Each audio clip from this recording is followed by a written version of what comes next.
27 दिसंबर 2025 Congress working committee CWC की बैठक से ठीक पहले मध्य प्रदेश के पूर्व मुख्यमंत्री और राज्यसभा में कांग्रेस सांसद दिग्विजय सिंह ने सोशल मीडिया पर एक पुरानी तस्वीर शेयर की, जिसमें प्रधानमंत्री नरेंद्र मोदी को युवा अवस्था में लाल कृष्ण आडवाणी के पैरों के पास जमीन पर बैठे दिखाया गया था। पोस्ट में उन्होंने लिखा कि यह प्रभावशाली चित्र है जो आरएसएस बीजेपी की संगठनात्मक शक्ति को दर्शाता है। कैसे एक साधारण कार्यकर्ता, ग्रास रूट स्वयंसेवक मुख्यमंत्री और फिर प्रधानमंत्री बन सकता है। उन्होंने इसे संगठन की ताकत बताया और कांग्रेस को भी इससे सीखने की सलाह दी। खास बात यह है कि इस पोस्ट में उन्होंने कांग्रेस, राहुल गांधी, प्रियंका गांधी, मल्लिकार्जुन खड़गे और पीएम मोदी को टैग कर दिया और इसी के बाद मानो कोई बम फट गया हो। दिग्विजय सिंह ने आरएसएस की तारीफ करके बवाल मोल ले लिया। पूरी कांग्रेस उनके पीछे पड़ गई, जबकि दिग्विजय जीवन भर आरएसएस के खिलाफ अपने बयानबाजियों के लिए जाने जाते थे। उन्हें कांग्रेस ने कटघरे में खड़ा कर दिया।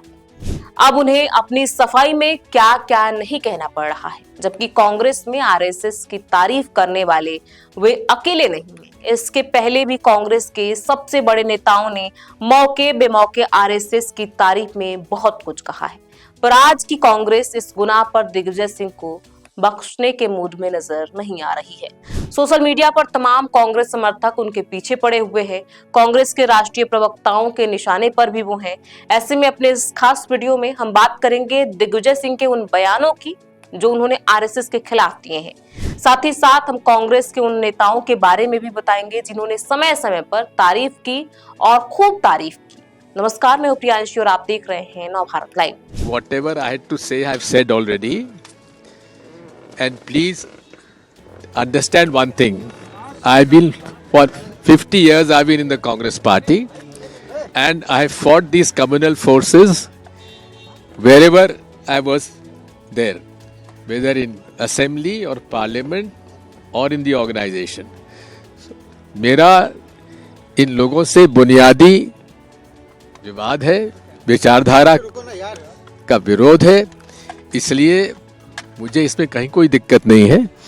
हाँ, मैं पूरी तरीके से इन विचारधारा के लोगों से लड़ता आया हूँ, लड़ता रहूंगा। बता दें, दिग्विजय सिंह ने आरएसएस के खिलाफ जितनी बयानबाजी की है शायद ही कांग्रेस में किसी और ने की होगी। वो बार बार आरएसएस पर नफरत, फेक न्यूज और अल्पसंख्यकों के खिलाफ हिंसा फैलाने का आरोप लगाते रहे हैं। दिग्विजय सिंह कहते रहे हैं कि आरएसएस की विचारधारा हिंदुत्व है जो सनातन धर्म से अलग है और सांप्रदायिक तनाव पैदा करती है। उन्होंने कई बार आरएसएस, वीएचपी और बजरंग दल पर बम ब्लास्ट की साजिश का आरोप लगाया, जिसमें मुसलमानों को निशाना बनाया गया ताकि बीजेपी को राजनीतिक फायदा मिल सके। वो कहते रहे हैं कि आरएसएस स्वतंत्रता संग्राम में शामिल नहीं हुआ, 50 साल तक राष्ट्रीय ध्वज नहीं फहराया और सांप्रदायिक तनाव पैदा करने में अग्रणी रहा है। सिंह ने 26/11 मुंबई हमलों 2008 के पीछे आरएसएस की साजिश का आरोप लगाया था। 2010 में उन्होंने अजीज बर्नी की किताब 26/11 आरएसएस की साजिश का लोकार्पण भी किया और कहा कि एटीएस प्रमुख हेमंत करकरे को हमले से 2 घंटे पहले हिंदू चरमपंथियों आरएसएस से जुड़े धमकी मिली थी। उन्होंने इसे मेजॉरिटी टेररिज्म का हिस्सा बताया था। दिग्विजय सिंह के इस बयान से आखिर बवाल क्यों मच गया? जाहिर है कि आरएसएस की तारीफ करके उन्होंने कोई ऐसा कार्य नहीं किया जिसे गुनाह कहा जा सके, पर चूंकि आरएसएस कांग्रेस की नजर में विचारधारा स्तर पर विरोधी है। पार्टी ने गांधी नेहरू की विरासत से आरएसएस को नफरत फैलाने वाला और विभाजनकारी माना है। कई कांग्रेस नेताओं ने इसे आंतरिक विद्रोह और विचारधारा से समझौता करार दिया। पवन खेड़ा ने कहा, आरएसएस से क्या सीखना, गांधी की पार्टी से गोडसे की पार्टी क्या सीखेगी। मणिकम टैगोर ने आरएसएस की तुलना अल कायदा से की, कहा कि दोनों नफरत फैलाते हैं। पार्टी के कई कार्यकर्ताओं और सोशल मीडिया पर दिग्विजय सिंह ने आरएसएस को सफेद झंडा दिखा दिया जैसी टिप्पणियां हुई। हालांकि दिग्विजय ने तुरंत स्पष्ट किया कि आरएसएस की विचारधारा के कट्टर विरोधी हैं और केवल संगठन की ताकत की तारीफ की है। उन्होंने कहा कि मैंने सिर्फ संगठन की सराहना की, आरएसएस और मोदी की नीतियों का विरोध करता हूं, लेकिन सफाई के बावजूद विवाद थमा नहीं। क्यों इतना बवाल? दिग्विजय सिंह पहले भी आरएसएस की संगठन क्षमता की बात कर चुके हैं, लेकिन इस बार पोस्ट में राहुल गांधी, प्रियंका गांधी और खड़गे को टैग करके इसे नसीहत जैसा बना दिया।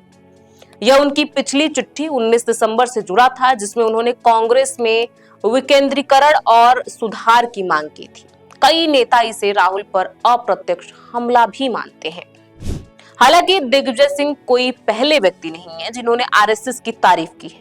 भारतीय राष्ट्रीय कांग्रेस के कई प्रमुख नेताओं ने विभिन्न अवसरों पर राष्ट्रीय स्वयंसेवक संघ आरएसएस की संगठनात्मक क्षमता, अनुशासन, सामाजिक कार्य या देशभक्ति की भावना की तारीफ की है। ये उदाहरण ऐतिहासिक घटनाओं, भाषणों और पत्रों से लिए गए हैं जो दिखाते हैं कि आरएसएस और कांग्रेस के बीच संबंध हमेशा विरोधी नहीं रहे।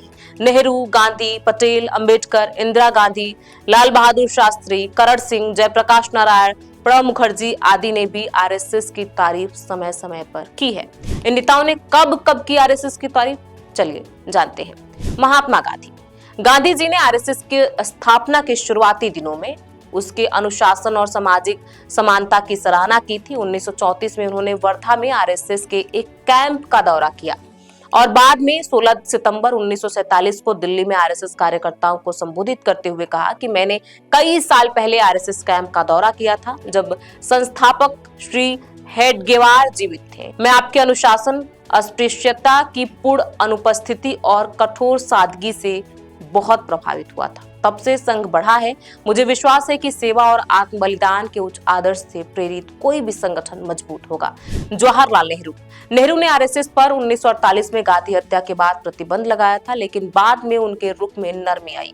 1962 के भारत चीन युद्ध के दौरान आरएसएस के स्वयंसेवकों ने राहुल कार्यों में योगदान दिया, जिसकी नेहरू ने सराहना की। 1963 में उन्होंने आरएसएस को गणतंत्र दिवस परेड में भाग लेने के लिए आमंत्रित किया, जहां 3000 आरएसएस स्वयंसेवकों ने हिस्सा लिया।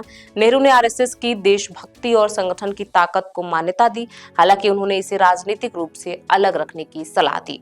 सरदार वल्लभ भाई पटेल ने 1948 में आरएसएस पर प्रतिबंध लगाया था, लेकिन 1949 में इसे हटा दिया। उन्होंने आरएसएस प्रमुख MS गोलवलकर को पत्र लिखकर कहा कि आरएसएस के सदस्य देशभक्त हैं और उनके संगठन में देश के प्रति समर्पण है। पटेल ने आरएसएस को सलाह दी कि वे राजनीतिक से दूर रहें और सामाजिक कार्यों पर फोकस करें। यह तारीफ प्रतिबंध हटाने के संदर्भ में आई, जहां पटेल ने आरएसएस की क्षमता को सकारात्मक रूप से देखा।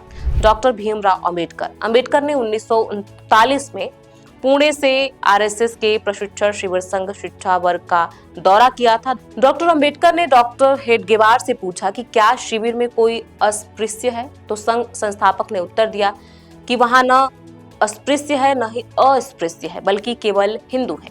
अंबेडकर ने कहा कि मुझे यह देखकर आश्चर्य हुआ कि स्वयंसेवक पूर्ण समानता और भाईचारे के साथ बिना एक दूसरे की जाति जाने आपस में घुल मिलकर रहते हैं। 1950 के दशक में डॉक्टर अंबेडकर और आरएसएस प्रचारक दत्तोपंत ठेंगड़ी ने करीबी रूप से साथ काम किया और लगातार संपर्क में रहे। इंदिरा गांधी 1970 में उन्होंने कन्याकुमारी में विवेकानंद राय रॉक मेमोरियल आरएसएस के मार्गदर्शन में बना एक दौरा किया और कहा कि यह एक भावुक अनुभव है कि स्वामी विवेकानंद के संदेशों में हजारों की आस्था ने इस स्मारक को संभव बनाया। यह सभी आगंतुकों को प्रेरित करे और स्वामी जी की शिक्षाओं पर जीने की हिम्मत दे। यही नहीं, इंदिरा गांधी के आरएसएस के नेताओं से अच्छे संबंध थे। पत्रकार नीरज चौधरी ने अपनी किताब हाउ प्राइम मिनिस्टर डिसाइड में लिखा है कि इंदिरा गांधी ने अपनी राजनीति का हिंदूकरण करने और 1980 के चुनाव में जीत के लिए आरएसएस से गुप्त समर्थन लिया था। वह आपातकाल के दौरान भी संघ का समर्थन पाने में सफल रही और आरएसएस नेताओं के साथ उनके अच्छे संबंध थे। हालांकि उन्होंने सार्वजनिक रूप से हमेशा दूरी बनाए रखी और संघ ने भी उन्हें एक संभावित हिंदू नेता के रूप में देखा था।